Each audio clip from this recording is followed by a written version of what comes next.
Dan Abrams is NBC's chief legal analyst. Good morning to you, Dan. Good morning, Natalie. Well, it seems like the evidence is really mounting against Joran van der Sloot. This time you have a body, of course. You've got this confession, whether or not it's a valid confession or not. You've got blood on his clothes. The surveillance video, which he shows he's the only person going in and out of that room. Is it pretty much an open and shut case? Yeah, I mean, I think this is one of these cases where Joran van der Sloot and his attorney are going to have to figure out how do we deal with the damage here, which is, I don't think they're thinking about how to win at trial. I think they're thinking about how to reduce his sentence. Because as you point out, the video surveillance tape in and of itself is such powerful evidence. I mean, they could argue the confession was coerced, it wasn't a legitimate confession, etc.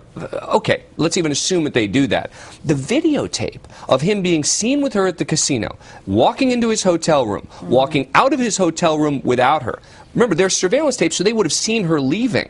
If she left the room as well. So that is, I would argue, more powerful evidence than even DNA evidence in a case like this. He's the only person who was with Stephanie Flores in those last hours. That's right. And like he's been known to do on so many of the past occasions, now he's saying yet again that he wants to lead Aruban authorities to where Natalie Holloway's body is.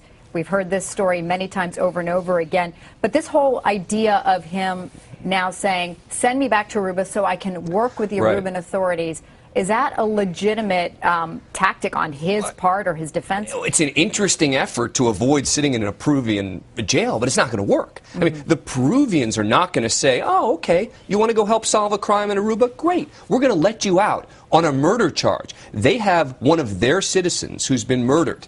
They are not going to just let him go to Aruba to possibly help solve some other crime in Aruba. They're going to try him first in Peru. Look, will they be... These are two completely separate cases. Absolutely. Here, right? Even though there is a link, perhaps. That's right. And I think because there's been so much media attention on the Natalie Holloway case, people are saying, well, why wouldn't they let him go to Aruba to deal with the Aruban authorities in the Natalie Holloway case? The answer is because, as far as Peru is concerned, they have a very, very strong case against this guy, whoever he is. They're not going to let him go. That's right. They're not going to let him go to Aruba. Now, they may try to work with the Aruban authorities to get him to help, but that's about it. And we're hearing, meanwhile, from the Solicitor General in Aruba that they've tried to make contact with the Peruvian authorities, but the Peruvian authorities haven't returned their phone calls. So what does that tell you about where those two cases lie? It tells you again that his supposed strategy of trying to offer up information isn't going to work. But I would think that in a case this high profile, where the world is watching,